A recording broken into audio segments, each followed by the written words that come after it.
C'est une longue question. On va y répondre à deux. Je vais prendre le début. D'accord. Hein? Non, c'est vrai que on n'avait pas trouvé de solution pour sauver Lokita. Parce que la réalité dont on avait connaissance à travers les policiers qui s'occupaient de ces enfants qui gardaient les plantations de cannabis était telle que, oui, on n'a pas trouvé. Voilà. Et quand on a commencé à travailler sur ce film-ci, on s'est dit, dès le départ, Luc vous dira comment on est arrivé à cette maison maternelle, mais quand on a commencé à travailler sur le scénario, qu'on savait qu'on allait faire un film avec plusieurs personnages, on s'est dit, il faut que chacune de ces jeunes mères ait une porte de sortie et qu'elle s'en sorte. Que même si la lumière est fragile au bout, la lumière est là. Parce que la fiction, c'est ça aussi. C'est donner des possibilités au réel. Peu de choses à ajouter. Simplement qu'effectivement, au départ, il y avait cette idée d'éviter la mort d'un personnage. Et ce qui s'est passé, c'est que quand on est allé à la maison maternelle, et aussi quand on a vu un petit reportage qui a été fait par une étudiante de l'IEX, qui travaille aujourd'hui chez nous, on a vu un peu la vie de cette maison. Et je crois que c'est ça qui nous a happé, qui nous a pris, et on s'est dit, mais on était venu là pour se documenter sur ce qu'était une maison maternelle, parce que notre personnage, qui était le personnage principal, une jeune fille, mais seule, comme personnage principal, on s'est dit, mais pourquoi ne pas partir de la vie de ces jeunes femmes? Pourquoi ne pas faire un film avec un groupe? Les éducatrices aussi, la directrice, la psychologue, l'infirmière. Donc, je ne sais pas, il y a quelque chose qui nous a vraiment pris et on s'est dit, après 2-3 visites, et après avoir rencontré les gens et parlé avec elles, c'était toutes des femmes, on s'est dit, c'est ça qu'on va faire. Et alors, on a commencé à écrire les 5 récits, séparément, avec chacun, comme l'a dit Jean-Pierre, une lumière au bout de leur trajectoire, en essayant de ne pas trop... parce qu'on peut faire un film choral, mais où on construit beaucoup pour que les personnages se rencontrent, etc. On a dit non, on va faire chacun leur trajectoire. Et puis on verra comment on peut tresser tout ça. Et voilà, on a fait ça, mais je dirais que le moteur qui nous a vraiment mis en route et qui nous a permis d'écrire ce scénario et de faire ce film, c'est la maison maternelle elle-même. Et c'est dans cette maison maternelle qu'on a tourné. Et on a rencontré là, vraiment, enfin, c'est ça qui nous intéressait, c'était de filmer la vie, comment la vie si fragile est protégée, comment les jeunes filles deviennent responsables, que ce soit en gardant l'enfant ou en le confiant en famille d'accueil ou en famille d'adoption. Voilà, ça nous a vraiment... voilà, on s'est dit, il y a quelque chose qui s'est passé, c'est une vraie rencontre. Voilà. Et c'est de là que le film est parti.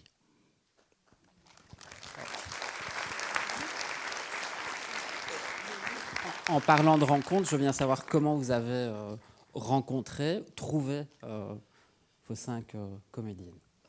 On a organisé un casting. Voilà. C'est pas sabotage.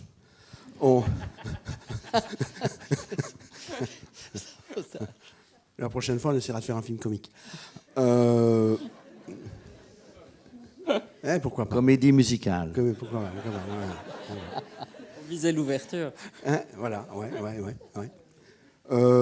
On a organisé un casting classique, comme tout le monde, enfin tous les cinéastes qui cherchent des comédiennes ou des comédiens qui sont jeunes, qui ont peut-être fait des choses, mais pas beaucoup. Enfin, nous avons lancé un appel. C'est le fils de Luc, qui a une société de casting, qui a lancé ça. Et puis, sur tous les gens qu'il a reçus, nous, on en a vu 150, avec lesquels on a travaillé. On a fait un petit morceau de scène. Et puis, des 150, voilà. Il en reste 5, parce qu'on a pensé à un moment donné, après avoir travaillé à 2-3 reprises, quand même avec une petite vingtaine, qu'il y en avait 5 qui nous semblaient, 5 jeunes filles qui nous semblaient pouvoir être les jeunes mères que vous avez vues dans le film. Et puis on a commencé à travailler. En répétition, puis en tournage. Donc, l'idée est surtout maintenant d'inverser la question. Et donc, comment est-ce que vous êtes arrivé, enfin, comment est-ce que vous avez eu vent du casting?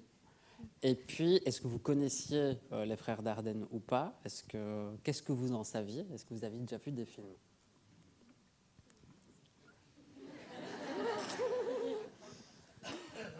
Donc pour ma part, Je vais m'amuser à faire un tour de... comme ça. Voilà. Ça a commencé avec mon agente Christelle qui m'a proposé de faire le casting. Et donc moi, je connaissais déjà les frères de mes parents qui m'avaient montré Rosetta, je ne sais plus à quel âge. Et je me souviens que j'avais aimé et pas trop compris en même temps. Et puis après, du coup, j'ai fait la première tape que j'avais envoyée. J'étais absolument pas sûre de ce que j'envoyais. Et puis ils m'ont rappelé une première fois, une deuxième fois. Et sincèrement, à chaque tour, c'était un truc où je me disais, waouh, ils m'ont déjà rappelé une fois, si ça s'arrête là, je serais juste déjà hyper contente de les avoir rencontrés. Et puis après, ça a continué. Ils m'ont dit quand j'étais prise. Et puis, oui, il y a eu l'expérience qui a commencé. Et c'était génial. C'était trop chouette.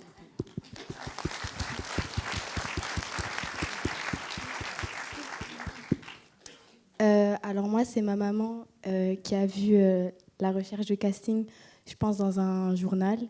Elle m'a dit, il recherche une fille qui correspond parfaitement. Du coup, j'ai été au casting. Et j'avais entendu parler, bien sûr, des frères Dardenne, mais j'avais jamais vu de film. Voilà. Et donc, le premier film que j'ai vu, c'est Tori et Lokita avec Babette, un soir de tournage où on était à deux dans l'hôtel. Et voilà, et on a beaucoup pleuré. C'était super. Voilà.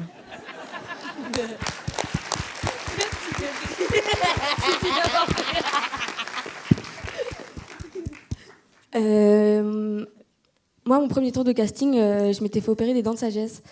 Donc, je suis arrivée super gonflée, je ne savais même pas parler. D'ailleurs, Jean-Pierre, tu m'as dit « On comprend pas bien ce que tu dis ». C'est parce que j'ai plus de dents. Et du coup, je suis sortie de là en me disant « Bon, l'anecdote était marrante ».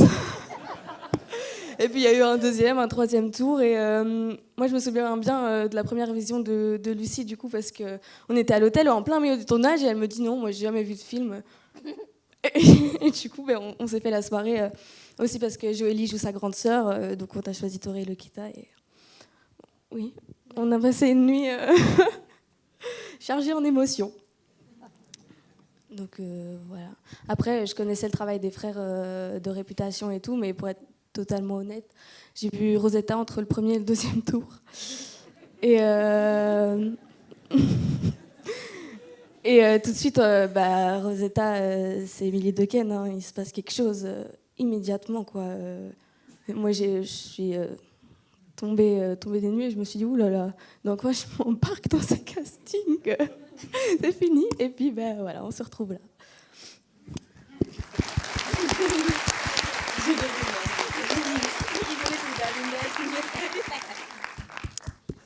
Alors, moi...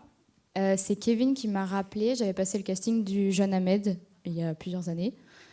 Et puis voilà, ça a été 2 tours et puis j'ai eu la réponse. Pas grand-chose à dire de plus. J'ai pas eu d'opération de dents de sagesse. Voilà. Alors,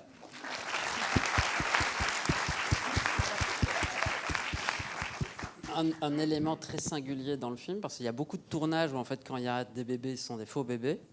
Vous tournez avec des vrais bébés, ce qui est à la fois en réalisation un vrai défi, mais pour vous 4 aussi, vous jouiez avec des vrais enfants dans les bras. Ou pas que dans les bras, mais du coup, il y a tous des gestes à apprendre. Voilà, je veux bien votre retour aussi bien des frères que vous sur cette singularité-là du tournage. Donc moi, par rapport au bébé, je l'avais déjà dit les 3 jours où on était à Cannes, mais du coup, moi, ça m'a vraiment aidée en fait, dans la spontanéité, parce que quand tu as un bébé dans les bras, tu as un vrai être humain, il a des vrais besoins, il pleure, il veut pas tourner, et donc on est vraiment à l'écoute on est vraiment à l'écoute du bébé, et ouais, du coup, ça m'a aidée à être spontanée dans les scènes. Alors, moi, au début, c'était pas très facile. parce que j'avais pas l'habitude de tenir des bébés, surtout qu'il était vraiment très petit. La première fois que je l'ai eu dans les mains, enfin dans les bras, il avait 2 semaines, je pense, dans mes souvenirs. Donc j'étais vraiment pas très à l'aise. Mais après, pour tout ce qui est tourné avec, pour moi c'était un peu comme elle a dit, plutôt un réconfort. Quand la scène, je sais pas, je la sentais pas trop, je le regardais, ce qui permettait de vraiment faire vivre cette scène. Et aussi, j'ai vraiment tissé un lien avec un bébé en particulier, parce que du coup, on avait plusieurs bébés. On en avait environ. C'est drôle. Et du coup, avec un, j'ai vraiment tissé un lien. Et dans le film, on voit plutôt lui. Donc je pense que ça s'est même remarqué à la caméra. Voilà. Bah moi, j'ai peu tourné avec mon bébé parce qu'une bonne partie du film, je suis enceinte. Et honnêtement, il y a eu des scènes de groupe et tout où elles avaient toutes leurs petits. Moi, j'étais contente d'avoir mon ventre parce que il y en a pour qui ça a été très naturel, très vite. Mais par exemple, c'est vrai que je les voyais et tout. Elsa, il y a une sorte d'instinct qui s'est développé. Elle savait comment le prendre. Jana aussi. Le petit pleure, elle le reprend. Alors moi, pas trop. Moi, il était vraiment tout petit et ça a été quelque chose de compliqué. Ma scène où je l'ai dans les bras, au bout de 2-3 prises, les frères m'ont dit on sent que t'es pas hyper à l'aise et que c'est la comédienne et pas le rôle. Et puis après, au fur et à mesure, on a vraiment pris le temps. Et ils ont pris le temps cet après-midi-là aussi pour ça. Mais ouais. Pour rassurer tout le monde, on a eu un coaching bébé, évidemment. On a eu beaucoup de répètes avec des puéricultrices de la maison maternelle. Donc on était vraiment là-bas, avec aussi des mères qui y étaient. On a beaucoup parlé aussi avec elles et toutes les personnes en fait, qui travaillent dans ce lieu. Et bon, moi j'avais un peu plus simple, mais parce que j'ai des nièces, donc je les ai gardées bébés. Et voilà, un peu plus à l'aise avec des bébés déjà. Mais c'est différent quand on l'a vraiment sur soi pendant longtemps. Parce que bon, en fait, il y a une sorte d'instinct, je trouve, en tout cas pour moi, qui s'est mis en place de savoir quand elle va bouger, où je dois mettre mes mains directement, en fait, sans trop réfléchir. Donc ça, c'était chouette. Voilà. Et comment s'est fait le casting des bébés aussi? Écoute, invisibles. ce n'est pas nous qui nous en sommes directement occupés, mais je peux te dire que la plupart de ces bébés ont été choisis alors qu'ils n'étaient pas encore nés. Non. Donc c'est les parents qui ont fait confiance. Et notre assistante et la jeune fille qui s'occupait plus spécialement de ce département, comme on dit dans le cinéma, ont eu la confiance de ses parents, qui étaient quand même nombreux, parce que c'est vrai que chaque mère du film a plusieurs bébés, parce qu'il y a des lois, et c'est bien qu'elles soient là, et puis aussi les besoins de l'enfant, qui est fatigué, qui ne veut plus tourner, qui a faim, il y a toute une série de choses. Donc il en faut chaque jour un certain nombre, mais au bout du film, chaque mère du film traverse le film avec finalement un seul enfant. Et je crois que ce que tu disais, Lucie, en disant que le fait d'avoir, je ne sais pas comment, pourquoi, avoir eu un lien privilégié avec un de tes nombreux enfants, par exemple, mais a fait en sorte que, sans que nous le décidions, mais c'est à la fin du montage, on s'est aperçu que pour chacune, c'est le même bébé. Comme si chacune avait choisi ou avait été choisie par un des bébés. Voilà.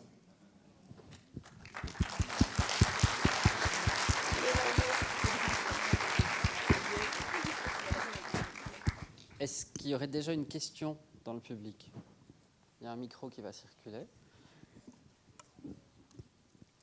Bonjour et merci pour ce film et bravo à vous, c'était vraiment très touchant. Moi, en fait, ma question, donc, c'est pour les réalisateurs, c'est de savoir comment vous avez choisi ce que vous mettez vraiment dans le film et tout ce que vous laissez hors champ, parce que pour chacune des personnages, il y a beaucoup de choses de leur vie qui sont suggérées, qu'on peut s'imaginer, et que parfois, j'avais envie d'en savoir plus sur elle, mais en même temps, je trouve que c'est très bien comment vous l'avez fait par petites touches. On comprend aussi beaucoup par les silences. Mais du coup, comment vous avez fait ce travail-là pour décider ce qu'on dit et ce qu'on ne dit pas sur chacune? Ça, c'est une longue histoire. Parce que non, ça a pris beaucoup de temps. Ça nous a pris 8 mois pour faire ça. Plus ce qu'on a refait aux répétitions. avec les actrices qui ont apporté aussi des choses. J'ai préféré pas dire ça ou pourquoi ça, un silence plus long. Puis avec les bébés, le rythme des scènes changeait quand elles avaient le vrai bébé dans les bras et plus une poupée. Donc il y a beaucoup de choses qui ont participé à l'écriture et au tournage donc des scènes. Et puis il y a eu le montage qui ressemble quand même fort à ce qu'on a tourné. Mais je dirais que ce qu'on a fait pour garder le plus de liberté dans la construction, c'était de faire 5 histoires sans tenir compte des autres jeunes filles de la maison maternelle. Même si dans une scène, on disait, tiens, ce serait bien là que Ariane aide Jessica, par exemple. Ça, on le notait. Mais on voulait que chacune, parce que c'est quand même des solitudes, être une mère à 15, 16, 17 ans, une maison maternelle, bon, bien sûr, des moments de bonheur, des moments bon, où on rit, et il y a aussi des moments où on ne rit pas. Et donc, on ne voulait pas en faire un lieu de vie tout le temps joyeux, quoi. C'est pas ça. Et donc, ces solitudes, on tenait à vraiment les garder et que chacune ait sa question et se libère d'une chose particulière. Bon, elle se libère, si je puis dire, de sa mère, qui a voulu l'enfant, en fait. Et puis bon, chacune a son histoire. Et alors, si vous voulez, c'est quand on a mis nos 5 histoires ensemble. Par exemple, l'histoire de Naïma est restée la fête, alors qu'on avait plus que ça. On s'est dit, mais c'est bien, elle va donner un peu le soleil sur l'ensemble du film, puisqu'elle sort de la maison maternelle et elle l'a réussi, quelque part. Elle a réussi, je veux dire, elle va aller vivre, accepter, ne plus avoir honte d'être une mère célibataire, aller vivre avec l'enfant dans un appartement, aller travailler comme accompagnatrice de train, etc. De certaine façon, elle a réussi, elle est devenue indépendante, autonome. Donc, bon, voilà, c'est devenu une scène, alors qu'il y en avait 10. Et puis alors, pour chaque autre, on a éliminé en fonction un peu de la construction, en essayant d'avoir les points où l'émotion est la plus forte. Pas tout le temps la plus forte, mais vers la fin, c'est quand même ça. On est d'une sorte le fleuve trouve son embouchure. Voilà, et voilà, là, donc c'est compliqué d'y répondre. Il faudrait chaque fois, mais on ne va pas faire ça ici, chaque fois voir précisément. Alors, je prends quand même le cas de Perla, sa fugue. Quand elle dit « je vais voir Robin, je reviendrai », elle revient 3 jours plus tard. Là, on l'a faite, on l'avait écrite. Et puis on s'est dit, l'intérêt, il n'est pas là. Elle va le voir, pas le voir. On verra, on pourra le dire dans un dialogue. On a compris qu'elle l'avait vu. Voilà. Ce qui nous intéressait, c'était qu'après, elle veuille revoir le petit, son enfant, et qu'on lui dise « ah non, ici, c'est pas une crèche. Tu es responsable de ton enfant. Tu ne peux pas partir comme ça 3 jours sans le voir. » Même si elle savait que Ariane allait s'en occuper, enfin qu'elle l'avait confié à Ariane. Donc voilà, c'est vraiment en travaillant jour par jour qu'on est arrivé à structurer les choses, quoi. Voilà. Le tournage s'est fait... Il y a une méthode d'Ardenne. Il y a l'idée de tourner dans une chronologie, mais ici, comme on a 5 récits différents, comment s'est mis en place le tournage? Écoute, on a beaucoup perdu de temps, mais ça on s'en est rendu compte plus tard, à savoir si on allait tourner dans la continuité de l'histoire ou dans la continuité de chaque histoire.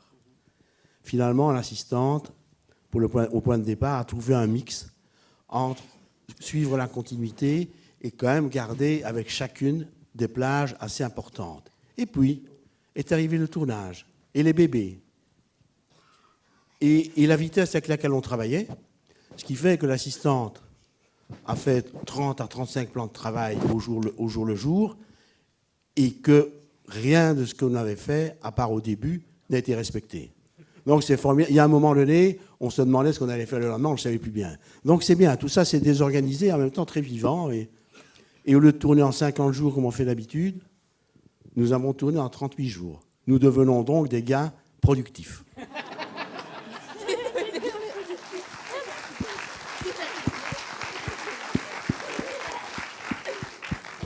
Ça, c'est à cause des bébés aussi. Hein. Parce que les bébés, je sais pas, dès qu'on avait une prise qui était bonne avec un bébé et c'était pas évident de la faire, on était content. Donc on disait, ah, c'est formidable, on va commencer une deuxième prise, mais bon. Et que les actrices étaient formidables quand ils étaient là. Et voilà, donc je crois que les bébés, ils sont pour quelque chose. Est-ce qu'il y a... Oh.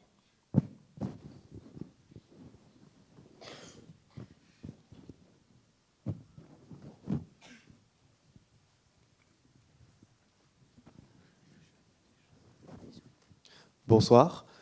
Est-ce que du coup, cette organisation, plus le fait qu'il y avait beaucoup de bébés, le fait que vous tourniez en plan séquence, est-ce que ça veut dire qu'il y a eu beaucoup d'improvisation par rapport au scénario, ou vous êtes resté dans quelque chose quand même d'assez précis tout le long du tournage? Bon, vous pouvez répondre. On a tourné ce qu'on avait répété, donc le scénario. Mais il y a 2 scènes qu'on a réécrites pendant le tournage, celle avec vous deux et celle où tu t'énerves. Où tu dis où elle dit je vais dans ma chambre. Voilà, celle-là. Oui, de base, c'était une scène où je pleurais. Oui. C'était une scène assez triste, mais ils se sont dit qu'ils voulaient une perla plus. Du coup, voilà, ils l'ont changé. Non, et puis, il me semble, mais là, c'est aux jeunes mères à répondre, qu'il y a eu beaucoup de préparation, mais en même temps, dans cette préparation, il y avait un peu d'air, même si les choses, on n'était pas dans l'improvisation, mais il me semble qu'il y avait un peu d'air. Ouais. Oui, oui. Franchement, s'il y avait des trucs qu'on ne sentait pas, que ce soit mouvement ou juste un mot ou deux, ben, on pouvait avoir ça ensemble. Donc, je pense que c'était surtout dans la préparation, mais sur le tournage, vu que tout était déjà calé, j'ai pas l'impression qu'il y ait des choses changées, sauf si des petits problèmes par-ci par-là, mais ouais. Oui, si on avait dû tourner en même temps, aller comme dans les tournages normaux, entre guillemets, où il n'y a pas autant de répétitions, avec le bébé directement, là, je pense que ça aurait posé problème à plein de moments. Donc là, vu qu'on était très prêtes, ça rajoutait en fait.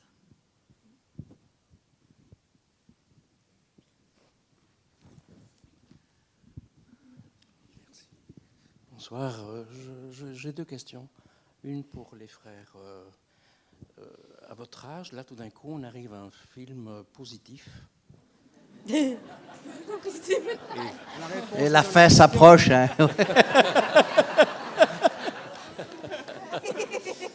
Et alors, je ne sais pas si c'est indiscret, mais j'aurais voulu savoir l'âge des merveilleuses actrices. Quels sont vos âges? Moi, j'ai 22 ans. Moi, j'ai 18 ans. Moi, j'ai 17. 16. Merci.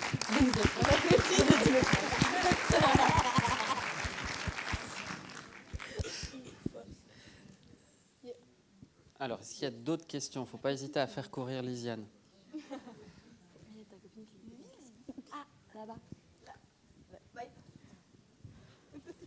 Tu l'as quoi? C'est sa copine. Ah non, elle passe. Ah, on est dans le groupe d'amis, c'est ça? Bonsoir. Moi, j'aimerais bien savoir comment s'est passée la recherche autour de la maison maternelle. Qui avez-vous contacté? Quel genre d'informations avez-vous recueilli? Comment ça s'est passé? Mais, vous savez, on est allé dans cette maison maternelle parce qu'on cherchait une maison maternelle et une amie nous a dit il y en a une près de Liège. Et on est allé dans cette maison maternelle, et je ne vais pas redire ce que Luc a dit au début de la rencontre, et on a été pris par ce lieu, par les jeunes mères, les bébés, les éducatrices, la bienveillance qu'il y avait dans ce lieu et le soin qui était donné à la vie fragile, mais vie. Et c'est de là qu'on est parti. Alors, on a beaucoup parlé avec la psychologue. Beaucoup. Pas avec les jeunes filles, parce qu'elles étaient mineures d'âge, et on ne pouvait pas leur parler. De toute façon, ce n'était pas notre but, ce n'était pas de connaître leur vie. Voilà. Et puis, quant au reste, vous savez, on ne vit pas dans un monde, on ne vit pas dans un monde limité à notre milieu, quel que soit l'intérêt de ce milieu, d'ailleurs. Je sais pas, on est dans la vie de tous les jours, je sais pas, on voit, on lit. On voit des documentaires, on voit des films, on a des amis qui travaillent dans plein de secteurs, des amis. Et le fait, ce qui est raconté dans le film, le destin social, la pauvreté, enfin, là, je vais dire, bon, à l'âge qu'on a, comme disait monsieur tout à l'heure, à un moment donné, si on ne voit pas tout ça, c'est qu'il y a un problème. En tout cas, par rapport au film qu'on fait. Donc, on n'a pas été tellement... On n'a pas lu des choses. Oui, on a lu des livres, des romans, des choses comme ça, oui, qu'on avait déjà lus d'ailleurs. Mais on n'a pas fait des recherches spécifiques, si ce n'est ces nombreuses discussions, rencontres et conversation téléphonique avec la psychologue de cette maison maternelle qui travaillait depuis très longtemps. Et je dois vous dire que la chose finalement aussi qui était très importante pour nous, c'est d'avoir tourné dans cette maison. Et à un moment, parce que vous pouvez vous dire pourquoi ils ont tenu à tourner dans cette maison. Je ne sais pas pourquoi. Parce qu'on croit aux fantômes. On s'est dit que tous les fantômes qui habitaient cette maison allaient être bienveillants par rapport au film qu'on allait faire. Et que ce lieu qui nous avait happés, ben c'était bien qu'on tourne dedans, que ça allait être bien pour le film. Voilà ce qu'on s'est dit.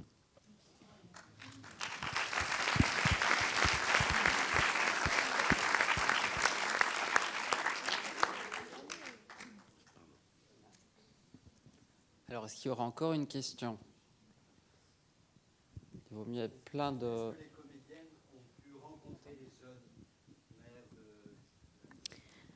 Oui, ça s'est fait pendant la préparation. Comme on enregistre, je me permets de dire, est-ce que vous avez pu rencontrer les jeunes de la maison maternelle? Oui, ça s'est fait pendant la préparation. Du coup, pendant les répétitions, on a eu ce qui était appelé des coachings bébés, où en fait, on a passé des après-midi dans la maison maternelle avec les mères, les jeunes filles et tout, qui nous ont offert ce cadeau de nous faire aussi confiance. Ça nous a fait une première approche aussi au bébé. Et on a pu, enfin moi on nous a vraiment laissé tranquille avec elle, où on a pu échanger et tout. Et ça a beaucoup nourri, je pense aussi, nous. Et puis notre vision, comme disait Jean-Pierre, du lieu, où c'était un lieu vraiment chargé de quelque chose. Et on l'a senti aussi grâce à ces rencontres, quoi. Et ce lieu avait quelque chose de particulier, c'est que même si l'architecture date de 1960, c'est un lieu qui ne renvoyait pas aux orphelinats, au 19e, avec les briques rouges, les fenêtres, les boiseries. Etc. On y était aujourd'hui. Et ça, c'était important, parce qu'il y a d'autres maisons maternelles qui sont dans ces lieux qui datent vraiment du 19e, la fin du 19e. Eh bien, un tout grand merci. On va en rester là. Je vous signale, donc, avant de faire le moment promo de la sortie du film, jeudi prochain, on aura une masterclass le lendemain de la sortie avec Caroline Tambour, la première assistante du film. Donc, si jamais vous avez des questions spécifiques, vraiment, sur son travail, on va pouvoir développer ça en fond et en large. Un tout grand merci. Merci beaucoup. Merci à toi. Merci à vous. Merci. Et voilà.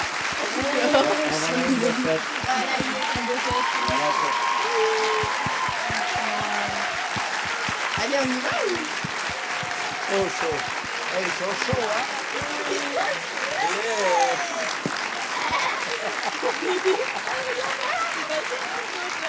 C'est ma soeur, elle est contente. Elle est où? Elle est, c'est ça qui me fait, celle-là, c'est la folle.